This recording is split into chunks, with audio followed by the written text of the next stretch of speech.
Tribal people, you're going to hear thank you a lot. So you're going to hear that throughout today. We're thanking you for your presence here today. And to open up our gathering here this afternoon, we have the Harvey family who's going to come up and sing an opening blessing song to make sure that our work goes along really well, that goes along smooth, and we come away from here today finding new relations. So on behalf of our Harvey family, as you're coming up there, they're asking you to put your cameras down and no recording devices during the singing of the song. But once you're done with the song, you can bring your cameras out again, your recording devices. But they ask that these songs are sacred, they're special, and they're not to be recorded. So, but they've agreed to come forward to do this here to ensure that our work went well here today. And as they start singing, each of us can stand, please. Thank you. The Harvey family. To take part in this historical event that's going to take place here today. And the song that we sang in our Indian language is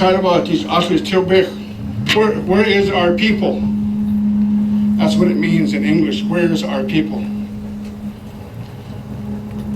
This is very special to us as Indian people today. The treaty that took place over 150 years ago. And everybody that's sitting in the audience here today has taken part of a very special event here today. You're all our witnesses to what's going to take place here today. Different speakers that are going to get up and speak and what's going to happen. Different dignitaries from different tribes that are here, our relatives from different reservations. And for us as Indian people, it's not just getting up and singing a song and welcoming you, welcome the people from our past. There's ceremonies that we have to do to thank those ones that have passed on. And our family is going to be doing that next weekend. What we call feed the people, so that they are happy on the other side. Give thanks to them of what they gave to what we could have today. For everybody that's sitting in the audience that could be here and take place and witness what our people went through and what's going to happen here today.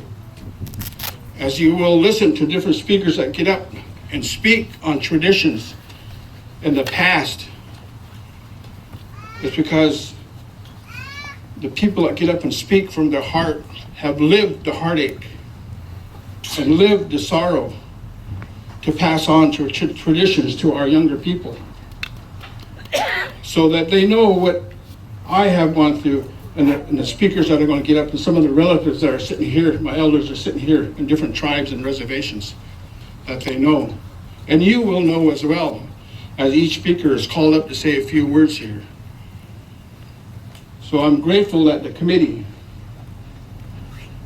asked me and my family to come here today and sing the song to welcome each and every one of you, and welcome the people from the water to come in and witness to what's going to take place here today. And I thank the committee, and I thank you for allowing us to come here today and singing this song for our ancestors that are passed on. And I thank you. Bless you.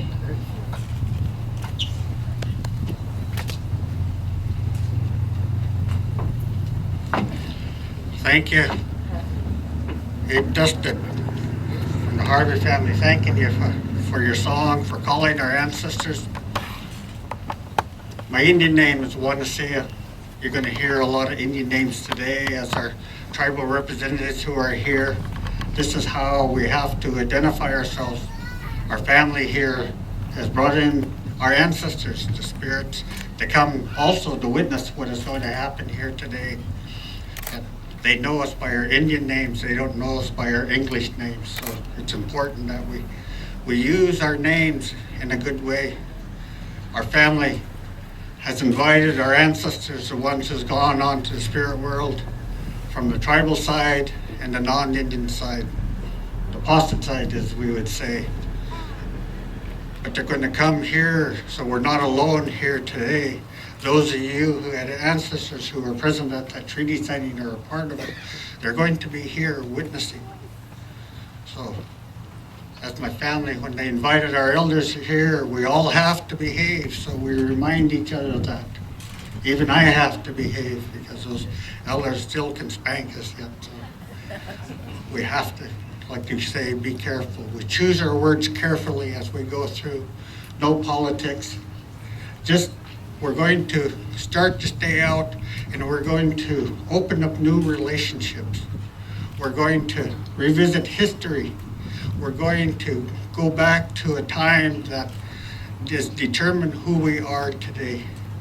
Today, I think our tribes can say that we're very proud and we're very happy that for the first time, it seems like the federal government and the state government is listening to the tribes and our needs.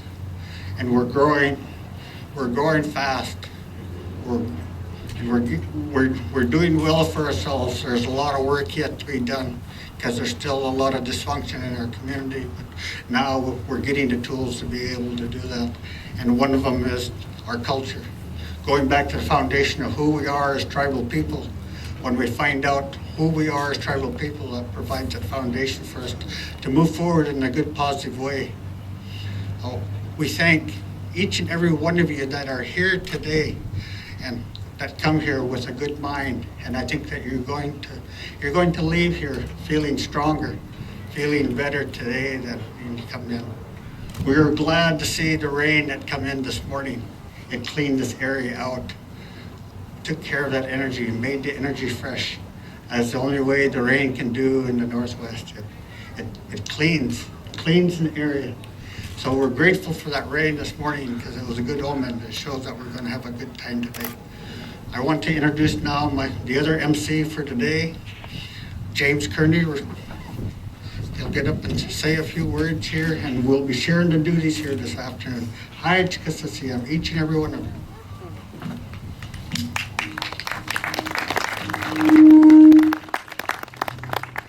Thank you, Larry. My name is James Kearney, and it is an honor to be here today, and I welcome you all. We are doing a co-MC because this is not a tribal event. This is not a non-tribal event. This is an event of reconciliation. This is an event, at least in my mind, in my heart, is one where we're trying to establish relationships that have been broken. My connection with this event goes back 5 generations or 4 generations to Thomas Phelps, who was my great-great-grandfather, who was not at the signing of the treaty, but came in with the USS Decatur a year later to provide the muscle to enforce the treaty when there was a native uprising in order to wipe Seattle off the map. I once thought this was a quaint family story because I'm from the East Coast until I came out here to the West Coast, and as I have been hearing the natives speak about the treaty and begin to understand exactly what the Point Elliott Treaty meant to them and to the white descendants, I began to have a much different understanding of what my great-great-grandfather was a part of. So I come here expecting to be ignored, but I come here hoping that this will be significant. I come here expecting that not many people will show up. I come here hoping that many will come, especially those that are unsure of what we're doing. I come here expecting that this will mean really nothing except just a lot of hot air and words. But I come here hoping that this will change the nature relationships between the native and the non-native people. I come here expecting that there will be no fruit, that this will be the end. But I come here hoping that God is going to create something new. And through reconciliation, the beginning of reconciliation, begin the repair of relationships, that we as two different people, two different cultures can begin to share the gifts that I believe God originally intended for us to share when the white people came to the land. I believe it was a partnership that was cut off in many ways by the treaty, and I'm hoping that today will be another step forward in order to the sharing of gifts between the cultures for our mutual enrichment and for the betterment of us, and especially for my children. I brought most of my children here today to witness this because they're a part of this. They asked me, Dad, why are you taking us here to listen to a lot of people speak? And I said, well, because this is really for you and for the future. So I welcome all the non-natives, and I also thank the native people that are here and giving the non-natives a voice. Thank you.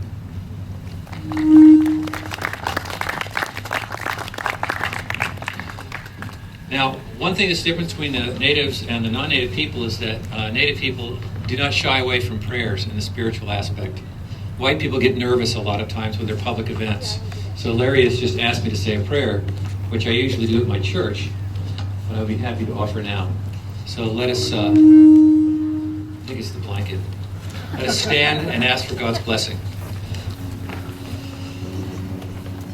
Dear God and Father of us all, native and non-native of all cultures, we ask your blessing upon this day, and we ask for your mercy. Through your Son Jesus, we believe, or I believe, and my church believes, that you came to reconcile all people to yourself and all people to each other. We ask for your blessing. Holy Father, we ask for your Spirit to come upon us, that these words will be more than just words, but they will lead into actions, and those actions will lead into repaired relationships, into shared gifts. We thank you for this day. Amen. You may be seated. Thank you, James. Now I'd like to call up Chilkotse. He's going to say a prayer in our Indian way here.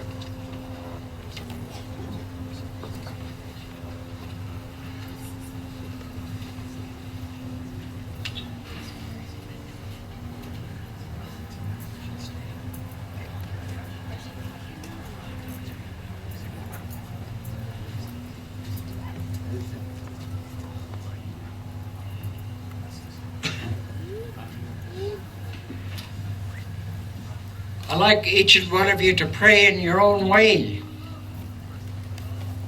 Because when I come up here to pray, I do a lot of powwowing. And a lot of people think that I pray just for native, but I pray for everyone. The reason my son is up here because we're 1 and 2. My Indian name is Chakolchi.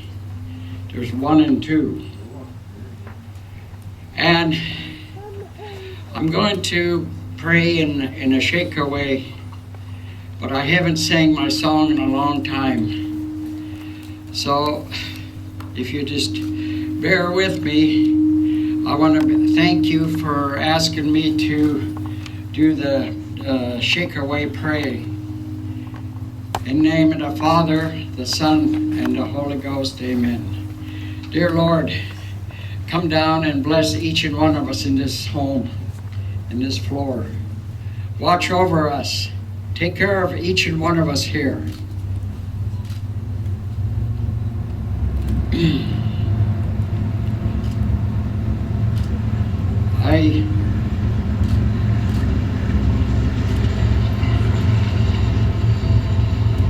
Watch over each one of us and take care of us, dear Lord. There's somebody here that is hurting.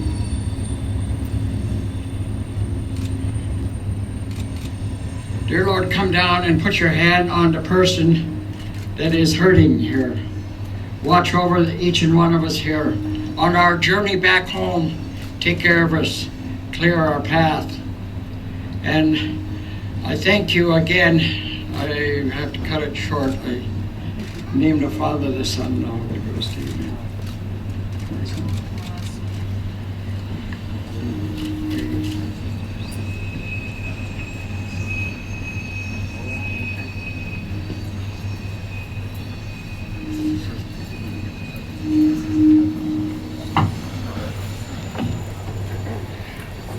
The message from our elder is that someone here is alien in body and mind and spirit. So they're hoping that they were able to help you. This is what happens. A lot of times people come to these gatherings and our praying people see that, so they'll try to help you. You don't know who you are, but then maybe when you go home, you'll feel better today. So we're going to bring some speakers forward. We got some government officials who would like to come and say a few words in honor of today, of the return to Mukilteo, a Point Elliott Treaty Remembrance gathering. So we want the mayor of Mukilteo, Joe Marine. Is he here? Or somebody from his office? Would you come forward, please? Thanking you, Joe, for your presence here today. Thanking you for welcoming us to your wonderful town here. Thank you. And absolutely wonderful turnout. I want to thank all of you coming down. I know it was a little bit sketchy this morning as we woke up to heavy rains. I had no doubt. A day as important as today. My understanding is a treaty was signed on an extremely wet, cold day. Is the remembrance of, I'm not sure whether to step forward or back off. But it is so important for all of you who are here to Mukilteo for the first time or back to Mukilteo. We thank you, we welcome you. And many of you who live here and call Mukilteo your home. For me, this is a special day on a number of fronts. One of them, as a lot of people don't know, I grew up in a native village in Alaska, out in the Aleutian Islands, in an Aleutian or Aleut village. And growing up in around Native Americans, and so I understand that culture. And having been brought up with that, I think gives you a deeper understanding of their culture and where they come from. And so this is an important day for me on that front. But also, that Mukilteo is, I feel, which is why I not only make this my home, but decided to run for mayor here and to serve this community, is one of the most beautiful places in the country. We were just named this last year the top 10 city in the country by CNN Money Magazine. A lot of you know that live here how beautiful it is. And to think back 1,000 years ago, when there was not much here but trees and the sound that sustained the people, and that this was the place that they chose to come. And you can get a sense today of why that was and why this is so important to them. And so for all of you, we welcome you back to Mukilteo and enjoy the day. Thank you.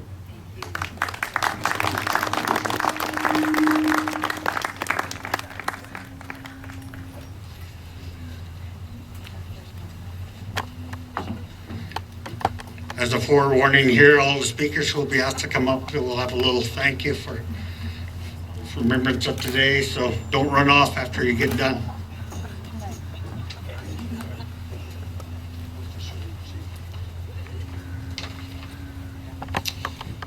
So could Rebecca George from the Governor's Office of Indian Affairs, she'd like to come up and have a word. Rebecca George.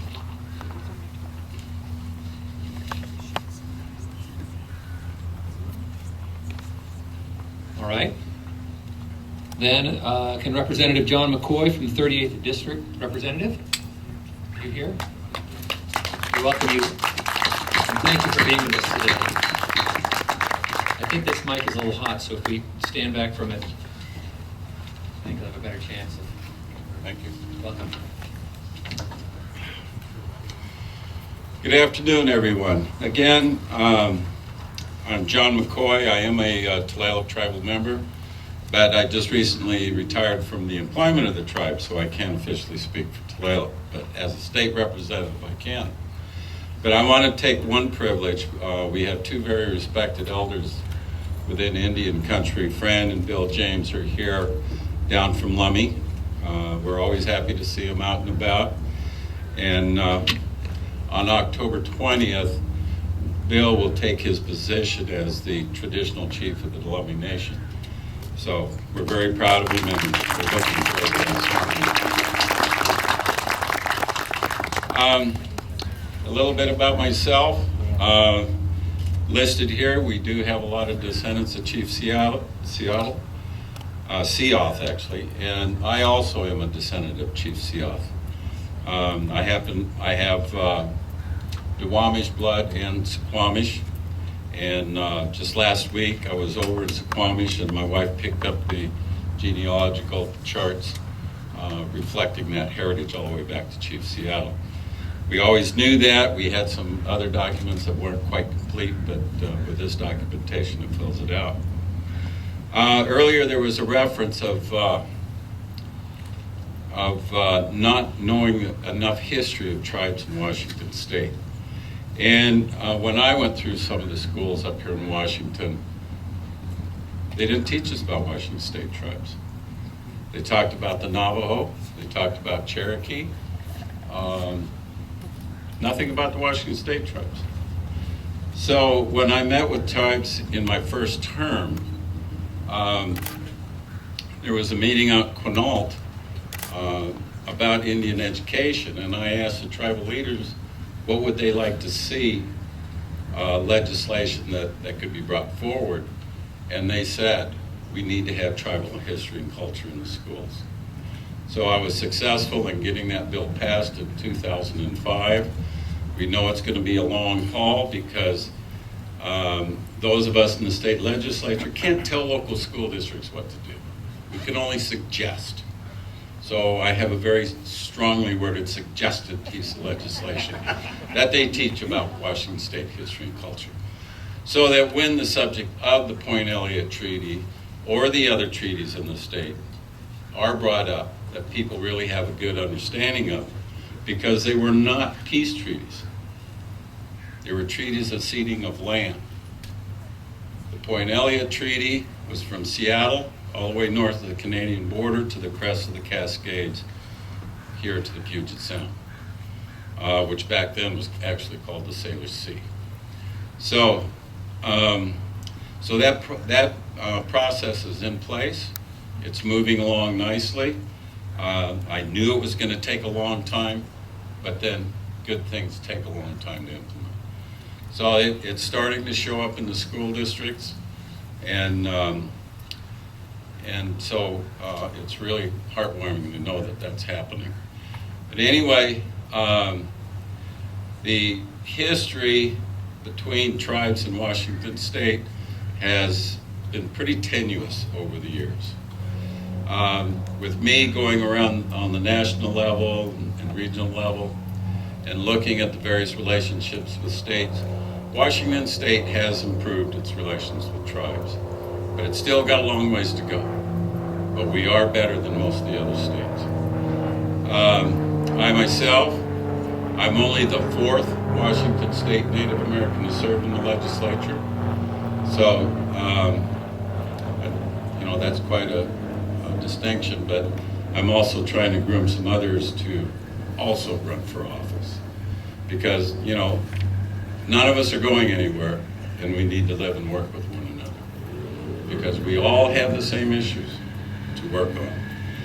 But, so in the celebration of this Point Elliott Treaty, we're beginning the history, we're beginning the teachings of both sides, and being able to live and work together again. So, thank you for being here, and enjoy the celebration.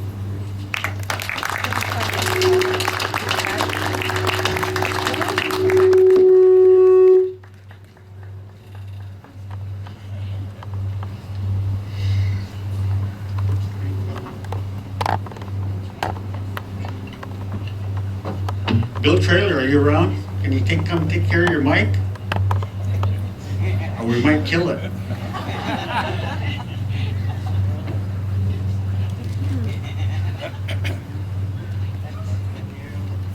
Thank you, John. Thank you. We'll remember to vote often and vote early.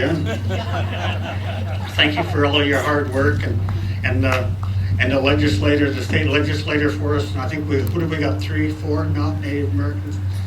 2, 3. We got 3 in our state legislators. So our voice is being heard. We thank you for that. And next speaker, we want the 21st District Representative, Mary Helen Roberts. Are you here? Thanking you for your presence here today.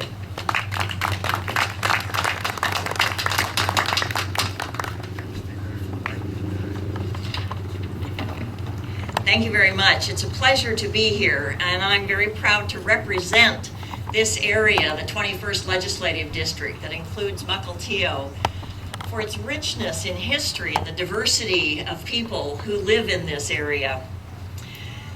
When I was invited to speak, I really wasn't very sure about what would be appropriate to say. And part of my faith is that often we are given things at the moment at which we need it. And so this morning in church, the sermon was about healing. And that is really part of why we are here today. We are here to celebrate and to look back and to look forward. But within that, there is a process of healing that will be ongoing. The healing for mistakes made, for misunderstandings, for promises broken.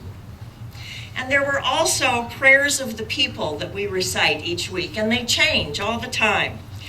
But this week, we prayed for the peace of the world, that a spirit of respect and forbearance may grow among nations and peoples.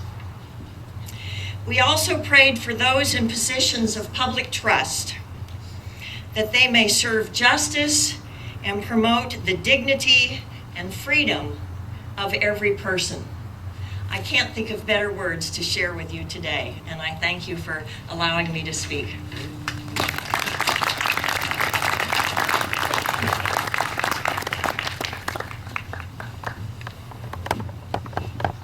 Zach Hutchins, the 11th District Representative. If you come forward, please. Zach Hutchins.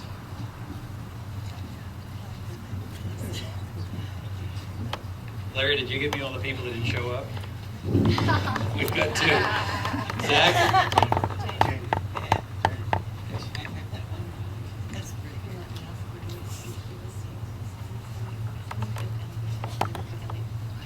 All right, we have a late substitution. We have, what was his name again? Masodoy, who was here at the 1930, the 75th anniversary of the Point Elliott Treaty. He's here. Could he come forward, Masodoy, and speak? Thank you.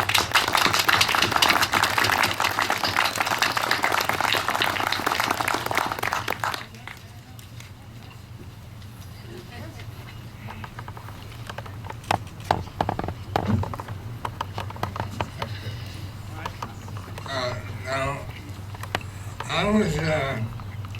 I wasn't here at the signing of the treaty in 1855. I'm not quite that old, but I was here at the unveiling of the monument in 1930 by the Marcus Whitman chapter of the Daughters of the American Revolution.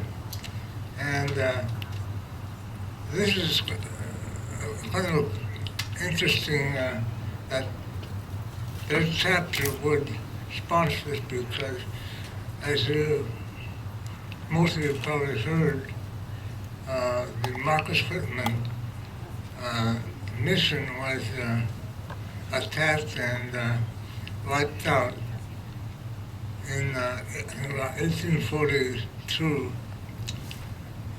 But I think that there's a DAR chapter sponsoring this monument indicates their sense of forgiveness for they overlooked this crime that shocked the whole country and the world. Now, I think that today is a sign of the improvement of conditions for the Native Americans. The treaty was signed in 1855, which is a long, long time ago. And then about 80 years later, this monument was put up by the Rose Hill, by this Marcus Whitman chapter, which kind of reinforces the treaty.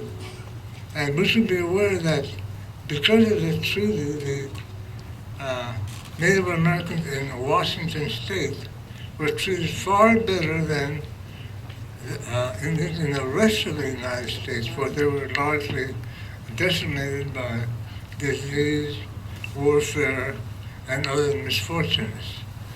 And I think that there is something that the people do not realize, but it's very important. And so even now, when we have the best self-sufficient reservation in the whole country, like at Tulalip, or the Nisquallies, or Maicas, and Lummis, and others around the Sound. And I think that today, in the past 2 years, things have been improving in many ways, and we can expect it to improve some more as the treaty is better understood. And the important thing is to take a positive attitude. Japanese Americans, and we have a certain parallel with the Native Americans, in that we were all put in relocation centers in World War II. But we responded by joining the Army, and we formed the 442nd Regimental Combat Team, and we became the most decorated unit of its size in the United States Army. And so after the war, when we requested what we thought was a fair compensation, and we did receive $25,000 apiece for each of the activities. It gives some idea of that probably the conditions are improving rapidly for Native Americans because of the change in approach. You know, taking a positive attitude instead of a negative attitude. And I think we can expect in the coming years for even greater improvements. At least I would hope so. So thank you, and hope that you'll all keep that in mind in the years to come. Thank you.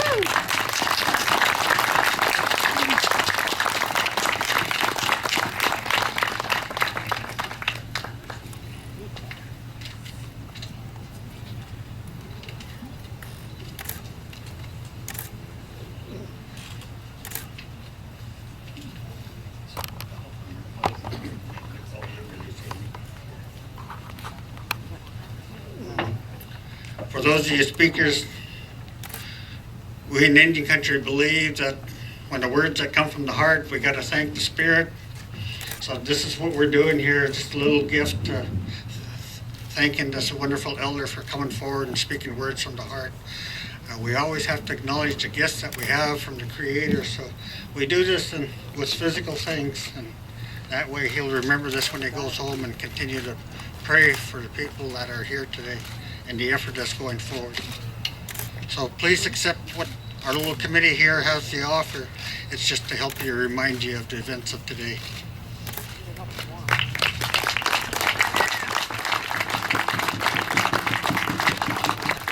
Our next speaker is going to be Amy Johnson. She's the reason I'm here, I guess.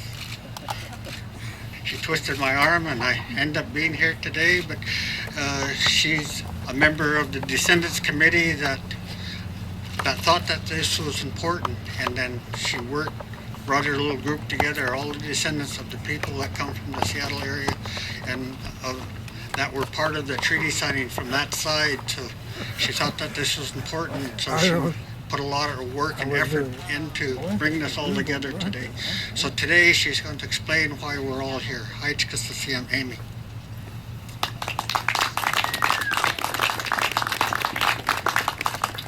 Well, I do think it's all important that we're here today, and I think that you do too, or else you wouldn't be here today. So on behalf of the Descendants Committee of Seattle, I thank you for all who have come today. Some have come from many miles and not so far, but I believe that you've all come with the same heart to be here. So thank you very much. 159 years ago, my great-great-grandparents, they landed on the shores of what would later become the city of Seattle. When they came, they were welcomed by the Native people.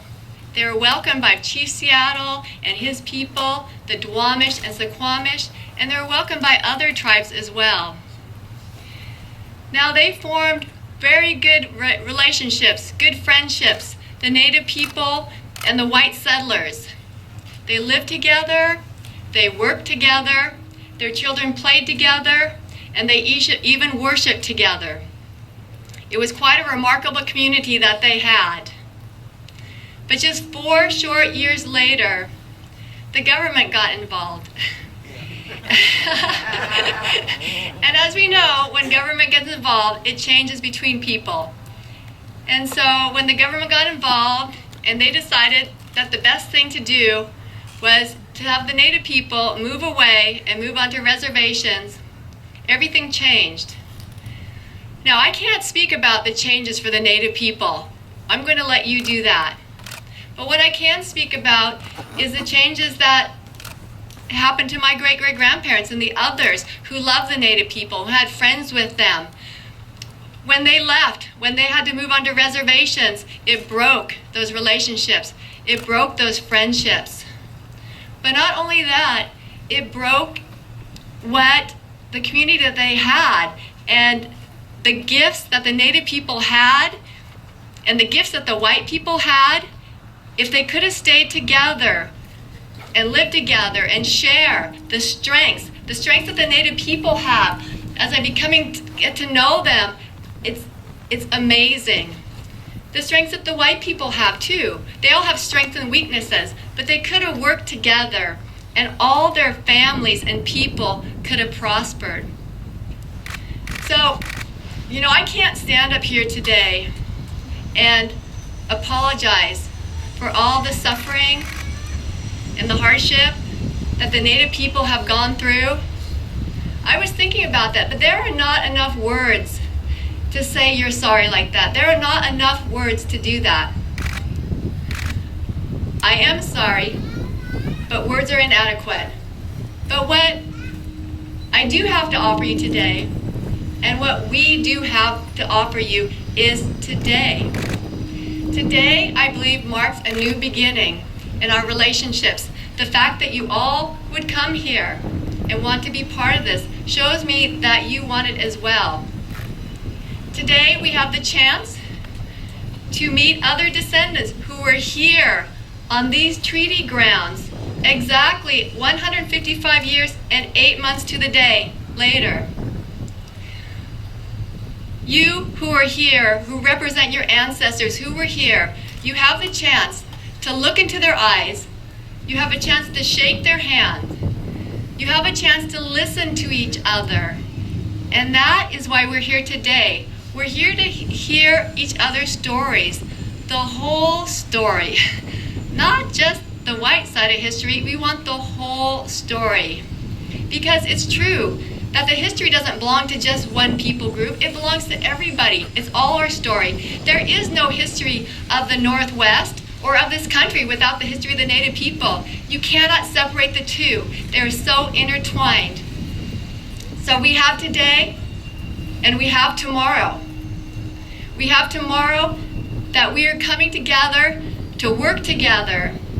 This is not just a one-time thing. This is a beginning of us coming to work together, not just for us here, but for future generations, for our children, our children's children, and our family, so that we are writing a new story.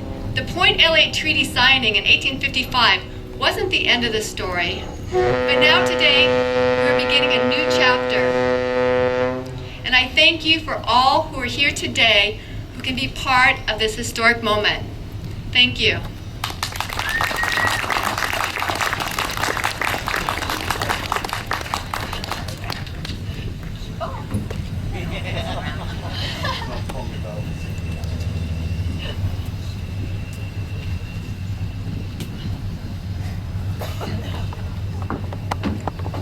Fire and brimstone. Thank you, Amy. Thank you for some very well-chosen words. Again, really describing why we're here today. Now we're going to hear a song from our Snoqualmie tribe, our family from the Snoqualmie tribe. They're going to offer a song of welcome come forward, please.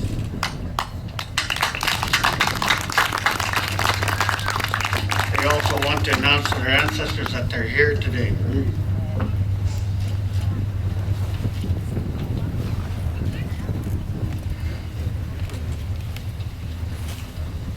Most of our songs, all of our songs, if you listen to them, they have Indian words into them. They're speaking in our native language that tells the spirit what we're doing here today.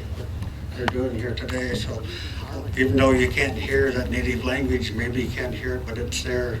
So there's always a purpose behind these songs that we sing here today. So again, thanking our families for Snoqualmie for being here and honoring us with a song.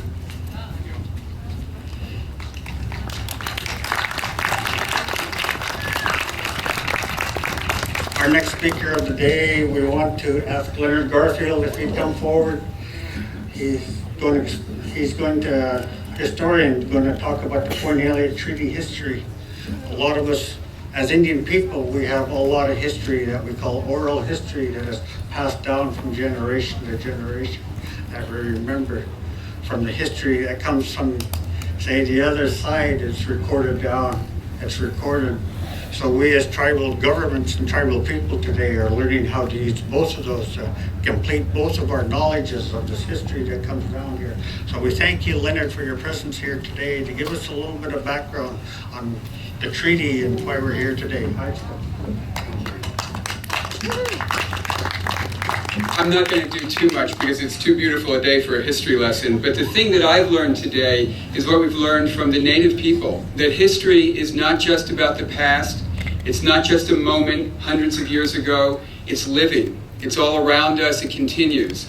And that means that we have a responsibility to that history because it's our story.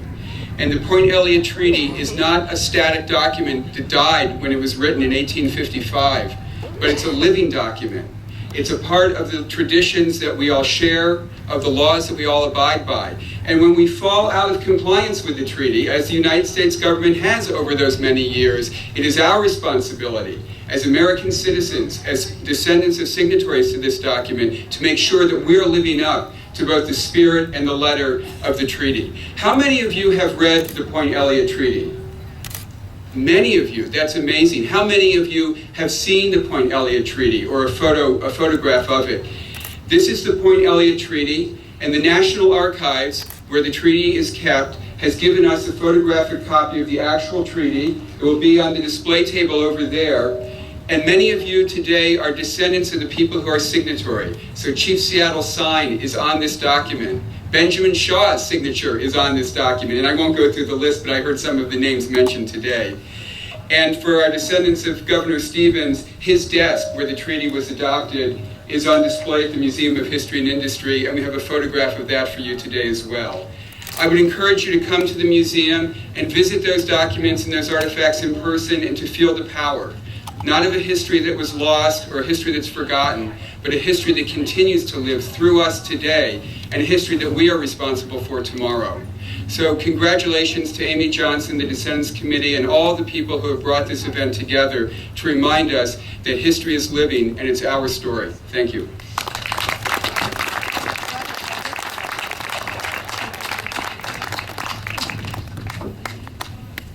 Thank you, Leonard. A deal's a deal, right? That's one thing that we keep reminding the state of Washington, that the treaties are the supreme law of the land. Our treaties predate statehood by 40 years. So we have to keep reminding the state that every now and then. So thanking you, Leonard. Next, we're going to have a descendant of the treaty signers. We're very pleased and honored to have a descendant of Governor Isaac Stevens here today. I don't know if it's the one I met earlier, but we have a couple who come from St. Louis here. Donald Stevens Eskridge come here from St. Louis here today to be here with us today. So give him a big hand and wish him a good trip home. Thank you, Larry. Thank you all. Greetings to the descendants and the remaining people here who are not descendants but probably want to be.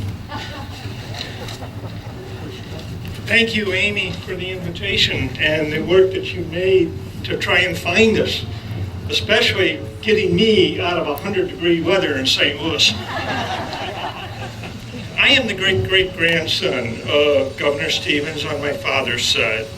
Our family line progresses through his second daughter, Sue Stevens. Mrs. Johnson asked me to say a few words today about what he was like as a person. Unfortunately, we have no anecdotal stories passed down through the family. So I had to rely on history and the biographical books that the family has provided for me. I do want to tell you a joke that is very common in the military. It's about a French Foreign Legion commander who sent a troop over into Africa to build a barracks. This is in the middle of the desert in Africa. Progress didn't go very quickly. And the commander asked his lieutenant, "What's wrong?" And the lieutenant said, "The men can't work very hard, they can't work very long. It's 120 degrees in the shade." Commander's terse reply was, "What are you doing in the shade?" That joke describes Isaac Stevens to a T. He was a hard-driving man, but fortunately he drove himself as hard as everyone who worked with him. He was born in March of 1818 in a farmhouse in Andover, Maine. He was the third of 7 children and the first son of their family. His mother died when he was 9 and it forced him into growing up and probably developed some of his early independence.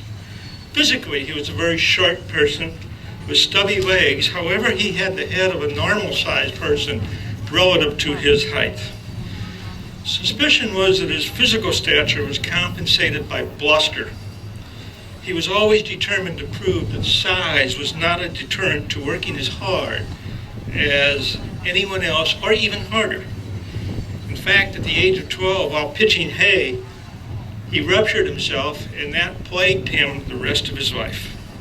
Early on, it was obvious that he was a very intelligent young man. He didn't like playing outdoors. He preferred to read. He read everything he could get his hands on. He began his formal education at the age of 5. At the age of 11, he got tired of education and went to work for his uncle in one of the woolen mills up there. When he was 14, he got smart again and enrolled in one of the local prestigious schools, Phillips Academy. The primary subjects there were mathematics, engineering, and surveying. Does it sound familiar? All of which he conquered very easily. His advisors at that school urged him to seek an appointment at West Point because the military academy was the best source of engineering education at the time. He received an appointment to West Point in 1835 and graduated first in his class in 1839. His military academy training confirmed his predilection towards order, discipline, fixed goals, and not quitting until you get to that goal. Upon his graduation, the northern boundary dispute, which was not only on the western side of the country, but also on the eastern side of the country, created the opportunity for his first assignment with the Corps of Engineers. He was charged with rebuilding and building additional forts along the northern part of Maine because at the time the country was still worried about being invaded from England. His work brought him to attention of the commander of the Corps of Engineers. Of course, that's important when you're in the military. In December of 1846, he was ordered to the Mexican War at Brownsville, Texas. He distinguished himself and the Corps of Engineers by providing superior reconnaissance and fortifications setups to allow the Army to lay siege to Mexico City and force the surrender. Ironically, he was wounded on the last day of the war. After the Mexican War, he was ordered back to the northeast coast, to resume his command of coastal fortifications. In 1849, he was invited to command the Coastal Survey, all of America's coast, east and west. It was there he found out that office work wasn't fun. While in Washington, he also became politically active, supporting President Franklin Pierce in his successful election in 1852. In March of 1853, President Pierce signed the Washington Territory Bill, and Stevens applied for the governorship of that territory. During the late months of 1852, Stevens wove together his vision of the Northeast becoming the shipping gateway to Asia. This vision required well-developed transportation and a survey through the Northwest. Thus, his dream of completing the Northern Railroad survey complemented his vision and his appointment as the Washington Territory governor. In the middle of 1853, he was given the command of the Northern Railroad Survey. When he was assigned as the governor, he was also automatically given the title Director of Indian Affairs, and his assignment was to negotiate a treaty to allow the settlers to occupy land. In 1854, he moved his family to the Northwest, establishing home in Olympia, Washington. History teaches us that those who do not study history are bound to repeat the mistakes of history. Studying these treaties, it is obvious that the negotiations were definitely one-sided and ignored the unique culture of the Native Americans. The government made the same mistake 50 years earlier when they moved the Midwestern Indians, those out of the Ohio River Valley and out of the Mississippi River Valley, into the reservations in Oklahoma. Let us hope that we have finally learned from history. Thank you.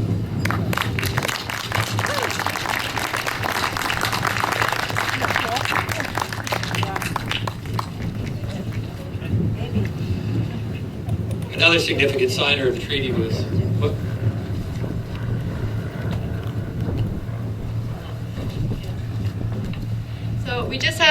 we're just gifting the descendants of the treaty signers, and he's the first one, so I just want to talk about a few of the gifts. Governor Stevens' descendants right here, they brought cranberry tea, realizing that cranberries were an important food of the native people.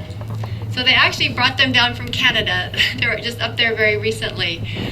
Colonel Benjamin Shaw's family, they are gifting, I believe, wild huckleberry jam brought from Oregon, where they came from.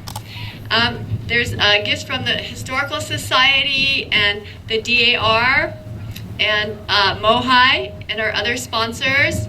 Dr. Ken Tollefson is gifting each person on behalf of the Snoqualmie tribe a 2010 silver dollar to commemorate this event. So we're grateful for that. And the Descendants Committee of Seattle is gifting each person this picture. I don't know if you can see it, but this picture really symbolizes today and what we're doing here today. This was taken on the tribal canoe journey this year, which my son and I had the blessing of being a part of. This is a sunrise at 4 a.m. in the morning, very early, but the most beautiful sunrise that I think I've ever seen. So, and then we have the tribal canoe in the foreground. This is a real cedar dugout canoe. And what this symbolizes is what we're doing today. The canoe, I'm not saying it symbolizes the past, because it doesn't. Because as I learned on the canoe journey, the canoe is very much a part of the present. But what it does symbolize is the many miles and the many years and experiences in our life that we've all traveled to be part of this today. And the beautiful sunrise symbolizes the new beginnings that have begun here today that we hope will continue for many, many, many generations. So we'd like to present these gifts to Governor Stevens, and each descendant will receive these.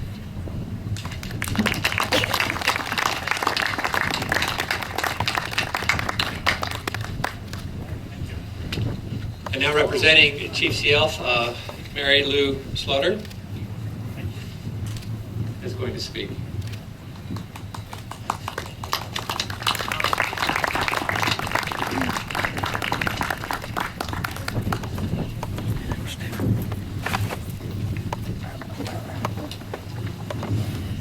Riyadh, everybody. Welcome. My name is Mary Lou Slaughter. I'm 4th generation great-granddaughter of Chief Sealth. My Indian name is Sladike, but it got a little mispronounced in my naming ceremony because we weren't sure how to pronounce it, so a lot of people call me Sladak. So everything has a story and a hitch, I think. I'm a master basket weaver for the Duwamish tribe. I feel honored to be here today to speak. I don't speak for any tribe. I'm speaking from my heart and representing my grandfather, Chief Seattle. So when the whites arrived in 1851, this land was so beautiful. Our Puget Sound waters teeming with salmon, clams, and seaweed, and our forests providing our venison, elk, bear, and all our native gardens. The camas bulbs that we ate gave us the carbohydrates we needed, and along with the cattail rhizomes and the fiddleback fern, and the list goes on. One area that the whites did not understand about our gardens in the forest.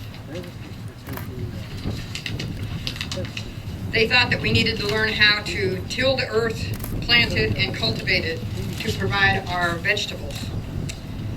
What they did not understand is we had everything we needed to sustain ourselves, given by the Creator. And did you know that we used to weave a big net? It was like a badminton net, and it was strung on poles across the rivers. And when the ducks would fly, they would fly into the net and get caught. And so we would collect the ducks and we'd have roast duck for dinner. Now, wasn't that an ingenious method? We had fish weirs that we wove across the rivers that caught our salmon. And we know we're cedar salmon people. And it must have been wonderful to go out and just collect what you needed and was there caught in the river. We used a bent stick to dig our clams, and it carried some home in a cedar basket made out of cedar limb and cedar root. And this basket was open weave, so you could swish it in the cold water and get the sand off the clams. There was a saying that when the tide was out, the table was set, and that is still so true today. The cedar tree gave us our canoes, for journey, travel, planks for our longhouses. The cedar bark gave us our clothing, blankets, diapers, towels, and baskets for storage and for gathering, all from the inner bark. The cedar roots gave us our tight water cedar root baskets that we cooked in. This was a marvelous thing when you made a cedar root basket out of it, and it was tight woven, and you could put water in there and then put a rock out of the fire pit with, I think they used antler horns to lift it and put it into the big basket, and it would make the water boil. So this was really a great invention. We had everything we needed, and we were really a content people. This is just a thumbnail sketch of how we survived before the whites came. It is good to gather here at Mukilteo today and remember such a historical event as the signing of the Point Elliott Treaty. When my great-grandfather, Chief Seattle, signed the treaty, he did it because he believed what he was told by Governor Stevens. We were such trusting people. To think that the Great White Father in Washington would take care of our people, meet the needs of our elders, children, and family, and give us a reservation and health care and schooling, etc. What we do know now is that these were empty promises just to appease us to surrender our 54,000 acres of homeland to the government. I believe that Chief Seattle really believed Governor Stevens when he presented him with his proposal. that he was doing the best thing for his people. I am sure that if he had 20/20 hindsight, he would have told Governor Stevens to take his paper back to the Great White Father without the signatures that he so desperately needed to be able to take all this beautiful land. The hardships the natives endured at this time, without enough food and shelter during the cold winter months, was a travesty. My great-grandfather South was very old and sick, and he asked again, why did he and his people not hear from the Great White Father and get the money that was promised to the native people? He said, I am old and sick, and I don't have long to live, and my people need help. That was promised. He passed away on June 7th in 1866 without getting his question answered. Where's the money and all that was promised? On January 14th, 1865, the legislature incorporates the town of Seattle for the first time, and there were 14 ordinances implemented. And the one I want to tell you about is ordinance number 5. It is the ordinance number 5 that made criminals of the first people of Seattle, the Duwamish, and any non-native friends who gave them shelter. Ordinance number 5 reads, an ordinance for the removal of Indians, passed February 7th, 1865. Be it ordained by the Board of Trustees of the town of Seattle that no Indian or Indian shall be permitted to reside or locate their residences on any street, highway, lane, or alley, or any vacant lot in the town of Seattle. From a point known as the south side of Charles Plummer's 10-acre lot to a point known as the south side of Bell's land claim.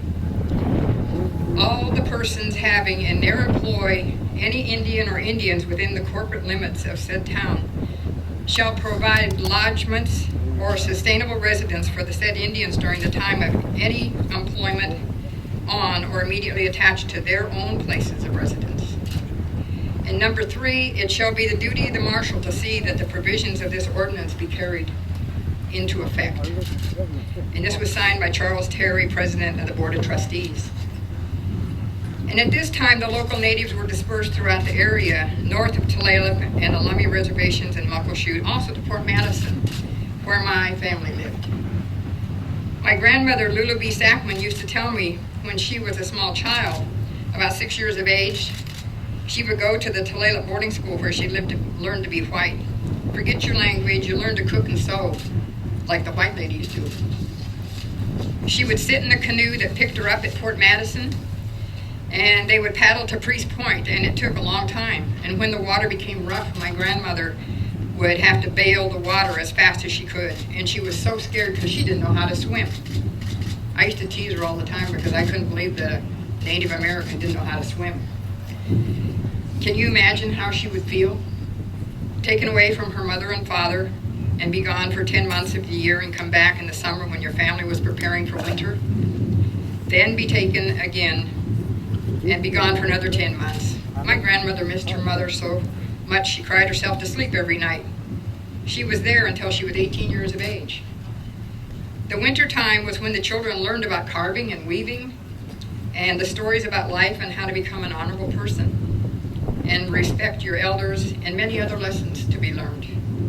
That is why it was so important to take the children away during the crucial time of learning and training, so they would not learn the lessons that were so important for the Native culture to continue. I recall something that Auntie Vi Hilbert, our dear Skagit elder, told me one time. She said that when the whites came, they took our land, and we didn't understand because in our Lushootseed language, there is no word that means take. The only word in our language that comes close to that means share. And that is what we did, and we all know the end of the story. Seattle is a beautiful city, named after my great-grandfather. The local Native people are still not recognized, and I always ask the question, why do the natives have to prove who we are? Why does the federal government pick and choose who will be recognized? Should not all Native American people be recognized? It just doesn't make sense to me. And I know today is a day of remembrance and a day of healing. We as a Native people need to remember the past but move on to the future. with new hope, new expectations for a better day tomorrow. We are a strong people, and we have survived, and we will continue to do so until the Creator takes us home. So today, after all is said and done, let us leave this place of Mukilteo with a new feeling of unity and friendship, and try to work together for that new day tomorrow, remembering what my great-grandfather Chief South said. In all the earth, there is no place dedicated to solitude. At night, when the streets of your cities and villages shall be silent, and you think them deserted, they will throng with the returning host that once filled and still loved this beautiful land. The white man will never be alone. Let him be just and deal kindly with my people. Thank you.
Thank you for those words.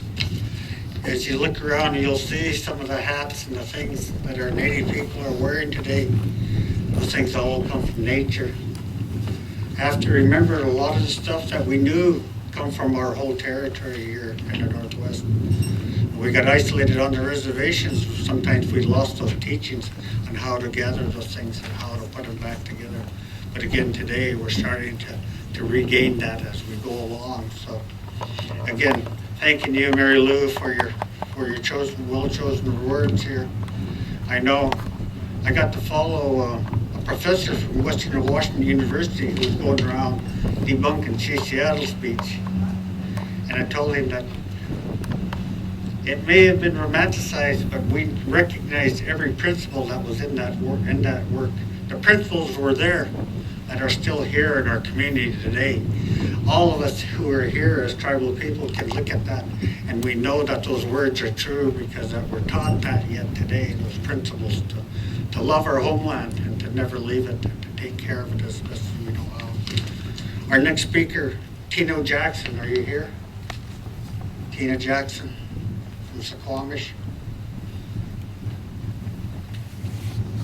They were trying to figure out who they could send over because I think the Suquamish are also having their gathering today, their Chief Seattle days today too. So maybe she didn't want to miss that. So Patrick Hussey, descendant of M.T. Simmons, the Indian agent. Are you here?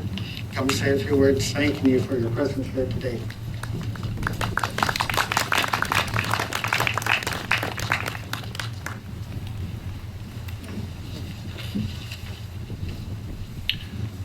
Aloha, Tilaka. Thank you very much for the opportunity to be here today on behalf of the descendants of Michael Troutman Simmons to commemorate the historic signing of the Point Elliott Treaty. He witnessed the signing of the treaty on January 22nd, 1855 as M.T. Simmons. On that day, he participated in the proceedings and heard the great oratory of the many tribal chiefs and delegates. Michael T. spoke many of the native tongues and was a trusted friend to many, if not all, of the native tribes in attendance that day, and a leader of the pioneer settlers in these lands. My name is Patrick Hussey. I am the third great-grandson of Michael Troutman Simmons. I was born in Anacortes. My mother was born in Yakima. Her mother was born in Calmichi. My mother, my great-grandmother was born outside Olympia and was the daughter of Christopher Columbus Simmons, who was the 5th child of Michael Troutman Simmons and his wife. Christopher Columbus was born in Washougal in the spring of 1845. This was the first spring after M.T. Simmons and others led a wagon train along the Oregon Trail from Missouri, intending to settle in the Rogue River Valley of the then Oregon Territory. During that arduous journey, they were befriended many times by the local native peoples, who assisted them in the treacherous crossing over the Snake River and the travel over the Blue Mountains into the Columbia River. The settlers survived their first harsh winter outside Vancouver with the help from the local tribes. The birth of Christopher Columbus Simmons, the first white child born into a non-native settlement community north of the Columbia, was attended by many native people, and he was known in later life as Kickapoo, the white seagull. Despite arriving in the then Oregon Territory, the settlement expedition elected to go north of the Columbia River into what is now Washington State after one of the other leaders and scouts, George Bush, was denied claim rights because of the color of his skin. Simmons and Bush were very close friends. Bush Prairie bears his name. In exploring the territory north of the Columbia River in the spring and early summer of 1845, Michael Troutman was assisted by the Nisqually tribe, who provided canoes for touring throughout Puget Sound. Upon his return, he assured the tribal elders that he had slain the feared evil spirit Sidiku with one special bullet, for which the native peoples were very grateful. Simmons established his settlement community at the falls of the Deschutes River, known as Tumwater. He set up the first grist mill and the first sawmill, and the community was named New Market as an alternative to the Hudson Bay colony in Nisqually. That first spring at this first non-native settlement in the lower Puget Sound, the local native villagers taught the settlers how to harvest shellfish and local roots. In 1852, Michael Troutman Simmons was one of the leaders at Monticello on the Cowlitz River to create a new Washington Territory, originally named the Columbia Territory. Michael T. was a skilled and honest frontiersman, standing almost 6'5". He had the respect of all, both settlers and native peoples. On behalf of the descendants of Michael Troutman Simmons, we are very honored to be here today to break bread with our native friends and thank them for everything they did in supporting our ancestors. Thank you.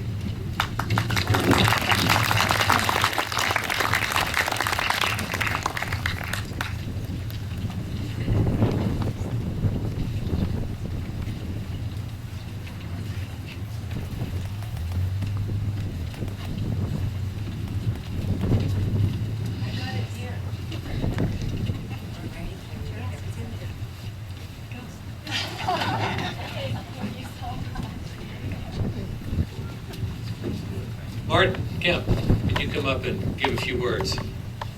Martin has been one of our speakers at the gatherings, putting this together, and is a new friend, and has been a teacher for me. Thank you. Welcome, Martin.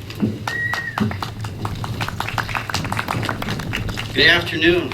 As this gentleman says, that we were invited to come down by Mohi, Museum of Industry, and I never heard of Mohi before. And I thought, okay, well, we'll try it, because we learned it from Dr. Kent Hullison.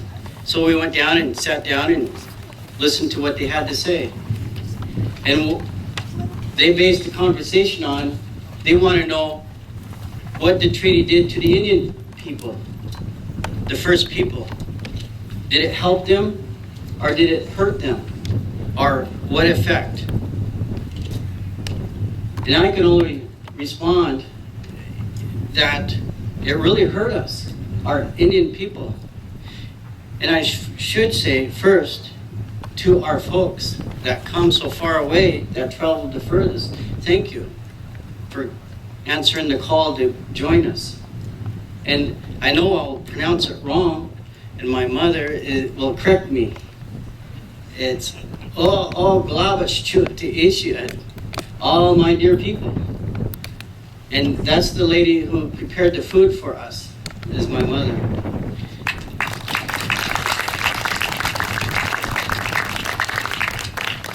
Now, I'm going to speak a little bit about what happened before the signing and during the signing and then after. Before the signing, our great-great-grandfather, Chief Aeneas, he wouldn't submit to Isaac Stephen. He wouldn't listen to kill his own people, his own family. He said, I refuse. And he said, give me a good war, I'll fight you. So Isaac Stevens says, you better go to Yakima, because that's what we're going to do.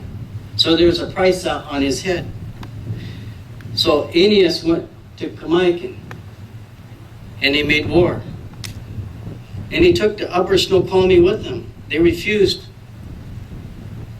to listen to Isaac Stevens. He won't kill his own people. So we suffered.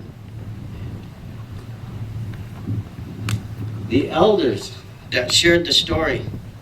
And then when I shared some of this, it gave significance to the professors. They knew what I was talking about. And I didn't know how they understood, but evidently they learned it in their schooling and studying. We come from the upper Snoqualmie, our family.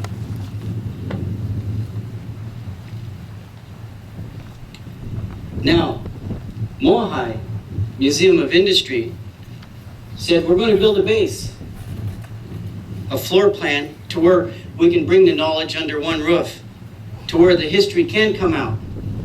And that's what they're doing. And that's what our families around are doing. And this is a beginning step. So that's just a little insight on our family and the heritage. Now, just a little talk in the future. We've been working with different departments out here for educational, for our youth. So we'll have something, our people. We'll have that education and that knowledge when we go out in the real world. We won't have to suffer like being isolated on concentration camps. We won't have to depend on food banks or these other areas, what our families had to go through all of our lives. So I just want to thank Mohi for opening the door for us so we can get the history and correct it properly and get our education that we so deserve so we can live out here. So I just wanted to share that few words with you, and thank you.